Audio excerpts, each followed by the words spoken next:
Hello students, I am here with you again. आज का जो हमारा डिस्कशन टॉपिक है, आज भी हम अगेन बेसिक कॉन्सेप्ट के चैप्टर को ही डिस्कस करेंगे, जिसका आज टॉपिक है हमारा एम्पिरिकल फार्मूला ऑफ कंप्यूशन एनालिसिस। सो आज हमने इसको डिस्कस करना है एम्पिरिकल फार्मूला, और इसे कि मालूम किया जा सकता है वह कंप्यूशन एनालिसिस के। फर्स्ट ऑफ ऑल आपको कंप्यूशन एनालिसिस का पता होना चाहिए कि व्हाट इज दिस। तो कंप्यूशन एनालिसिस का मतलब है पता लगाना, तज्जिया करना। सो आप ये क्वांटिटेटिव और क्वालिटेटिव जो है इससे कंप्यूटर एनालिसिस को फाइंड आउट कर सकते हैं। इसके अलावा फाइनली हम टॉपिक की तरफ आते हैं कि कंप्यूटर एनालिसिस के टॉपिक को हमने स्टार्ट क्या करना है। कंप्यूटर एनालिसिस के टॉपिक को स्टार्ट करते हैं। फॉर एग्जांपल आपने कोई भी चीज़ लेनी है जो कि चल सकती है, कोई भी कंपाउंड ले ले अगर आप, तो उस कंपाउंड की नेचर ऑर्गेनिक होना ज़रूरी है। अब उस कंपाउंड की नेचर ऑर्गेनिक होने में क्या, यानी ऑर्गेनिक होने में उसमें जब आप किसी भी ऑर्गेनिक कंपाउंड को ले लेते हैं, उस ऑर्गेनिक कंपाउंड को आप रिएक्ट करवाएंगे ऑक्सीजन के साथ, तो आपके पास कार्बन डाइऑक्साइड बनेगा, वाटर बनेगा एंड एनर्जी रिलीज होगी। फॉर एग्जांपल एनी कंपाउंड अगर आप ले लें, एनी ऑर्गेनिक कंपाउंड, उसकी नेचर ऑर्गेनिक होना ज़रूरी है। एनी ऑर्गेनिक कंपाउंड अगर हम ले लें, जब हम उसको रिएक्ट करवाएंगे ऑक्सीजन के साथ, सो बनेगा carbon dioxide plus water plus energy जो है वो रिलीज होगी। तो ये जो है दैट इज कॉल्ड कंप्यूशन। ये सारी सिचुएशन है कंप्यूशन, ये कंप्यूशन कहलाती है। कंप्यूशन में सिचुएशन के अकॉर्डिंग क्या चीज़ होना जरूरी है कि जो भी ऑर्गेनिक कंपाउंड हम ऑक्सीजन के साथ रिएक्ट करवाएंगे, उसमें 3 एलिमेंट्स का होना ज़रूरी है, यानी वो ऑर्गेनिक कंपाउंड हो। वो 3 एलिमेंट कौन से हैं? कार्बन है, हाइड्रोजन है प्लस ऑक्सीजन है। ये तीनों कंपाउंड्स होने चाहिए उसमें। फॉर एग्जांपल अगर हम यहाँ पर मेथेन ले लेते हैं, फॉर एग्जांपल अगर हम यहाँ पर मेथेन ले लें, जैसे आपके घरों में आप इस मेथेन गैस को ऑक्सीजन के साथ जब बर्न करेंगे, तो घरों में जैसे किचन वगैरह में मेथेन गैस है, तो पतीलियाँ जो है वो गर्म होना शुरू हो जाती हैं। इसके साथ ही ऑक्सीजन और वाटर प्रोड्यूस वाटर और कार्बन डाइऑक्साइड जो है वो प्रोड्यूस होता है। फॉर एग्जाम्पल वाटर जो है किचन में नमी सी होती है, दैट वाटर प्रोड्यूस होता है, कार्बन डाइऑक्साइड भी। इसीलिए जो कार्बन डाइऑक्साइड जब प्रोड्यूस होती है, सो किचन में जो है कार्बन डाइऑक्साइड की बहुत सारी सफोकेशन होती है, जिसकी वजह से एग्जॉस्ट फैंस लगाए जाते हैं और बहुत सी जो जगह है वो ओपन रखी जाती है, ताकि जो एक्स्ट्रा गैस है वो वहाँ से उस एग्जॉस्ट वगैरह के थ्रू बाहर रिलीज हो जाए। इसके साथ ही जलने का भी प्रोसेस होता है, जिसमें कार्बन डाइऑक्साइड और वाटर हमें मिलता है। उस चीज़ का भी फायदा उठाते हुए हम किसी भी कंपाउंड का एम्पिरिकल फार्मूला मालूम कर सकते हैं। यहाँ पर तो मैंने आपको बताया कि मेथेन को है हम अगर ऑक्सीजन के साथ रिएक्ट करवाएं, सो हमारे पास कार्बन डाइऑक्साइड, वाटर और एनर्जी रिलीज होगी। फॉर एग्जांपल अगर आपको ये कंपाउंड नहीं बताया जाता, तो वो कंपाउंड जिसको हमने बर्न करना है, तो फिर क्या होगा, उस ऑर्गेनिक कंपाउंड, हम कोई भी ऑर्गेनिक कंपाउंड लेंगे, उसको बर्न करेंगे, फिर वाटर और कार्बन डाइऑक्साइड बनेगा, या फिर हम उसकी मिकदार से यहाँ पर या फिर percentage of carbon dioxide and water लेंगे, से पता लगाएंगे कि उस कंपाउंड का एम्पिरिकल फार्मूला क्या था। एक और बात ये याद रखनी है कि जो भी आप कंपाउंड लेंगे, किसी भी कंपाउंड जो भी आप लेंगे, उसमें ये 3 एलिमेंट्स का होना ज़रूरी है, जिसमें कार्बन, हाइड्रोजन और ऑक्सीजन हो। अब यहाँ पर एक डायग्राम बनी है सैम्पल चैम्बर की कंप्यूशन एनालिसिस की, एक डायग्राम बनी हुई है। हम ये सारा प्रोसेस यहाँ पर करेंगे। फॉर एग्जाम्पल हम यहाँ पर हमने ऐसा कोई कंपाउंड लेना है जिसमें ये तीनों चीज़ें मौजूद हों, तीनों एलिमेंट्स मौजूद हो। इसमें हम ले लेते हैं sugar, contain carbon, oxygen and also hydrogen. 6 carbon है, हाइड्रोजन 12 होते हैं और ऑक्सीजन 6 है। ये अगर हम इसको हम लेते हैं शुगर को, ये तीनों एलिमेंट्स कंटेन करता है शुगर, सो हम इसको ले सकते हैं सैम्पल चैम्बर। सो ये हमारे पास का एक जो है कंपाउंड है, इसको हमने इसकी हमने कंप्यूशन एनालिसिस करनी है इस चैम्बर के थ्रू। अब अगर हम सैम्पल चैम्बर में लें इस डायग्राम के थ्रू, अब हम आ जाते हैं इसकी बात करते हैं। अगर हमने सैम्पल चैम्बर में कोई भी हम ऑर्गेनिक कंपाउंड ले लेते हैं,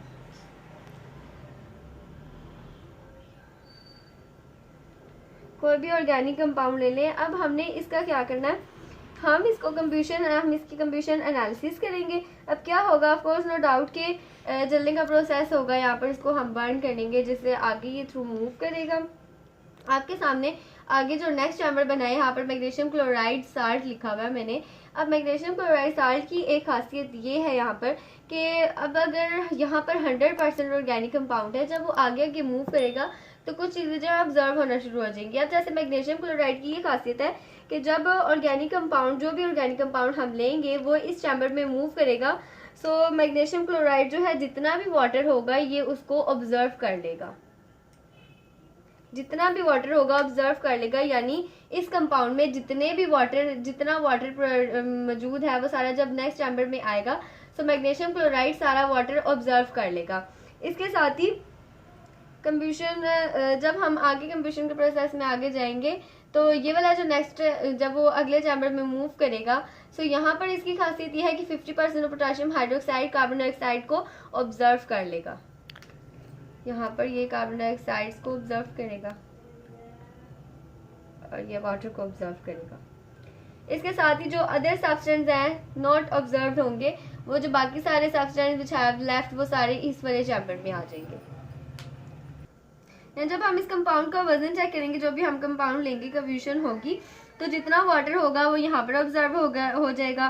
फिर जब हम वजन चेक करेंगे सो जो हमारे पास कार्बन डाइऑक्साइड होगा वो यहाँ पर सारा ऑब्जर्व हो जाएगा। तो फिर जब हम रिएक्शन करेंगे तो फिर ऑर्गेनिक कंपाउंड बर्न होगा, कंबस्ट होगा, तो फिर डेफिनेटली वाटर निकलेगा, वो कार्बन डाइऑक्साइड बनेगी, वाटर बनेगी और वो यहाँ पर ऑब्जर्व होना स्टार्ट हो जाएंगे।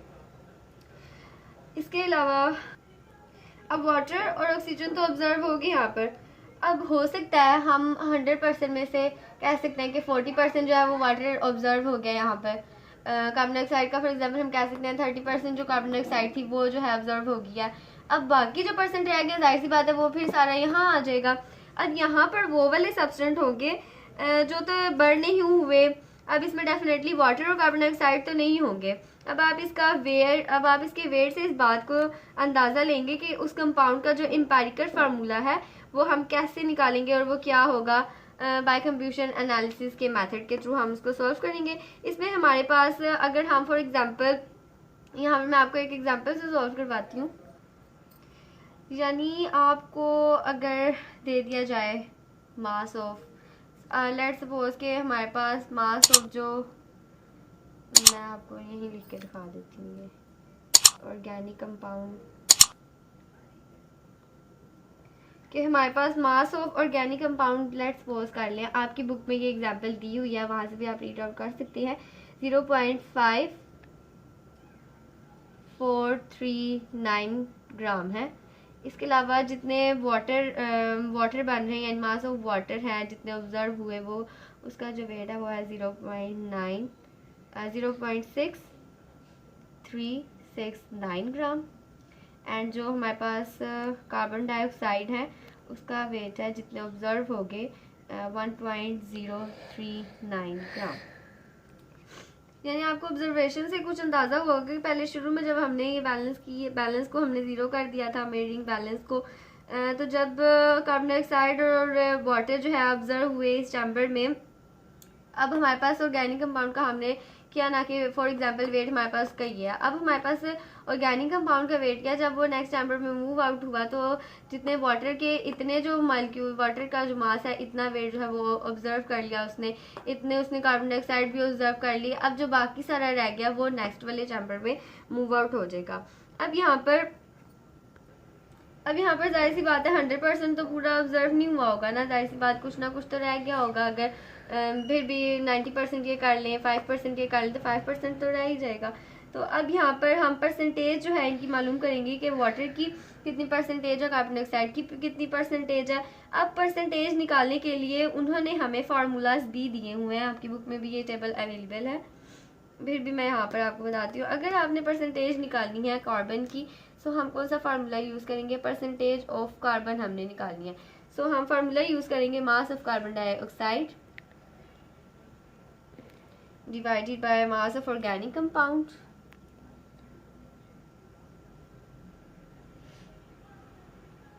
और फिर हम उसको मल्टीप्लाई कर देंगे 100 से। ये हमारे पास परसेंटेज ऑफ कार्बन निकालने का फार्मूला है। इसके अलावा अगर हमने परसेंटेज ऑफ हाइड्रोजन निकालनी है तो हमारे पास आ जाएगा mass of water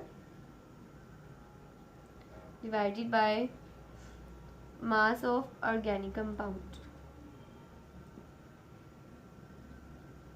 multiply by 100। इसके अलावा जब हमने परसेंटेज ऑफ ऑक्सीजन निकालनी है तो क्या फार्मूला यूज़ करेंगे, इसी तरह हो जाएगा फार्मूला ये जस्ट मैंने आपको बताने के लिए यहाँ पर लिखा है। जब भी मास ऑफ कार्बन डाइऑक्साइड निकालेंगे फिर अप्लाई कर देंगे यहाँ पर, जितना उसका कार्बन डाइऑक्साइड का वेट था वो यहाँ पर हम कार्बन डाइऑक्साइड का अप्लाई करेंगे। मास ऑफ ऑर्गेनिक कंपाउंड हमारे पास ये है और फिर हम इसको मल्टीप्लाई कर देंगे 100 से, तो हमारे पास जो है परसेंटेज आ जाएगी। सो अब हम टेबल स्टार्ट करते हैं। सबसे पहले हमने निकालनी है परसेंटेज। सो हम यहाँ पर निकालना स्टार्ट करते हैं। एलिमेंट्स हमारे पास क्या है, अभी हम एलिमेंट्स निकाल रहे हैं और हमने परसेंटेज निकालना है।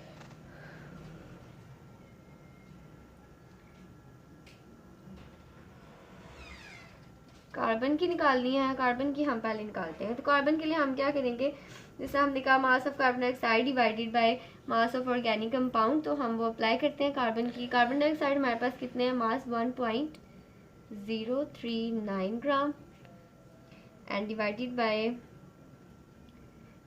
ऑर्गेनिक कंपाउंड का मास हमारे पास ये है, तो 0.5439 ग्राम।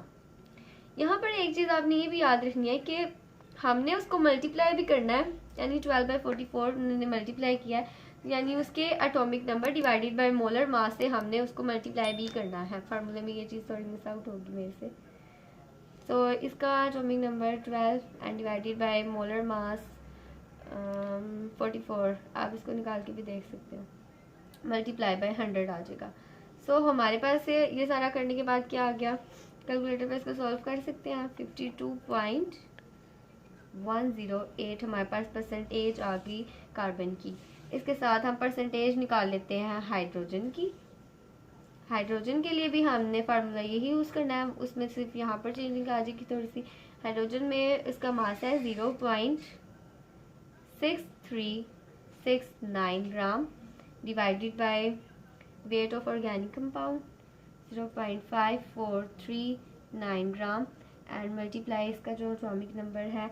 अब यहाँ पर हमने वाटर की बात की कि यहाँ पर देखें वाटर की हम बात कर रहे हैं। वाटर में अब 2 हाइड्रोजन है, तो यहाँ पर एक हाइड्रोजन का हम नहीं लिखेंगे, जो एटॉमिक नंबर है हम 2 का ही लिखेंगे। सो 2 हाइड्रोजन के जो कितना हो जाएगा 2.016 डिवाइडेड बाय वाटर का मोलर मास 18 होता है, multiply by 100, so we get 13.11%। ये हमारे पास आ गया हाइड्रोजन का। इसके बाद हम निकाल लेते हैं ऑक्सीजन की भी। ऑक्सीजन की परसेंटेज निकालने के लिए अब देखें ऑक्सीजन की परसेंटेज हमें कैसे पता चलेगी।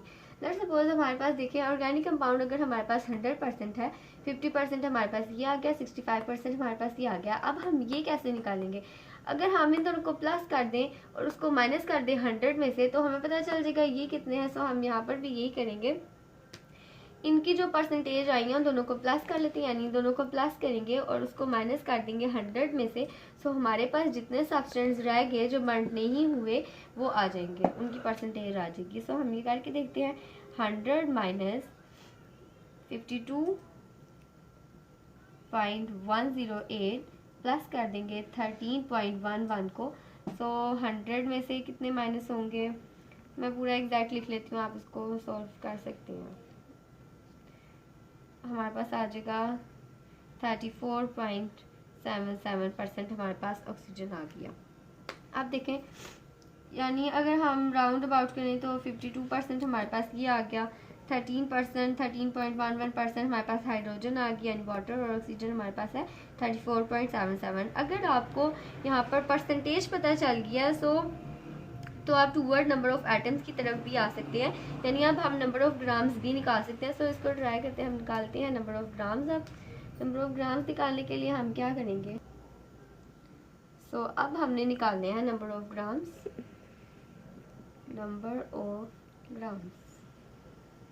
नंबर ऑफ ग्राम्स निकालने के लिए अब हम क्या करेंगे, gram atom, number of percentage, जो हमारे पास परसेंटेज आएगी उसको हम एलिमेंट के मोलर मास से डिवाइड कर देंगे, तो आपके पास जो है ग्राम एटम आ जाएंगे। फॉर एग्जाम्पल हम करके देखते हैं कि कार्बन की हमारे पास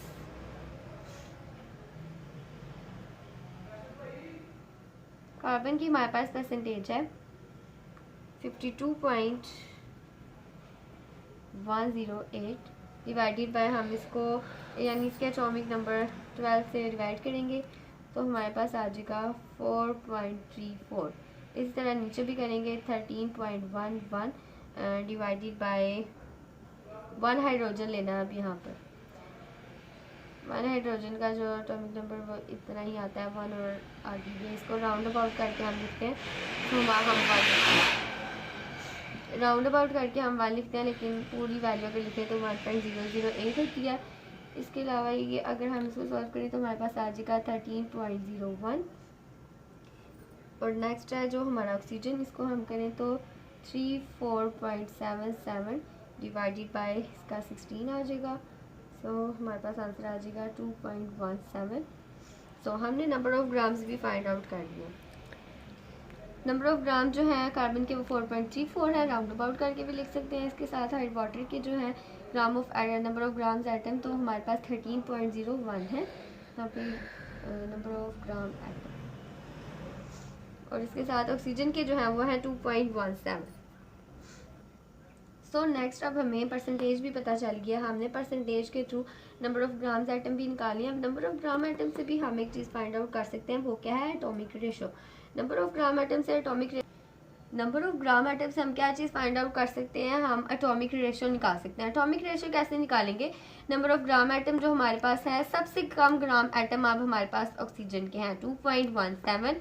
इसको हमने जो हमारे पास ग्राम एटम आए हैं वो डिवाइडेड बाय सबसे जो कम हमारे पास ग्राम एटम आया है उससे डिवाइड करेंगे तो हमारे पास एटॉमिक रेशो आ जाएगी। सो अब हम इसको करके देखते हैं।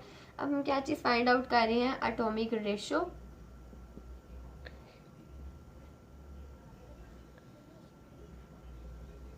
एटॉमिक रेशो अब हम फाइंड आउट कर रहे हैं। सो एटॉमिक रेशो में आ जाएगा 4.34 डिवाइडेड बाय सबसे कम जो है उससे डिवाइड करना है, तो 2.17 से करेंगे। यहाँ पर 13.01 को डिवाइड करेंगे 2.17 से, और यहाँ पर 2.17 को डिवाइड करेंगे 2.17, तो ये तो हमारे पास 1 ही आएगा।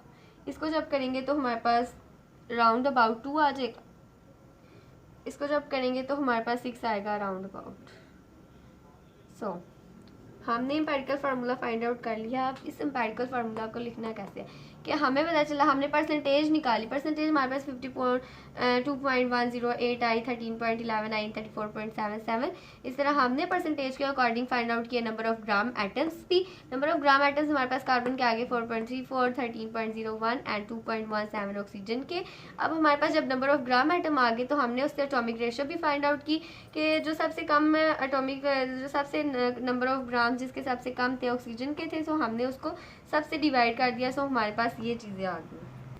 एटॉमिक रेशो से हमें पता लगा कि अगर यहाँ पर जितने भी ऑर्गेनिक कंपाउंड हैं, सो उसमें 2 जो है वो कार्बन है, 6 हाइड्रोजन है और जो ऑक्सीजन है वो 1 है। अब इस एम्पिरिकल फार्मूला को गिवन कंपाउंड हम लिखेंगे कैसे? मैं यहाँ पर लिख देती हूँ।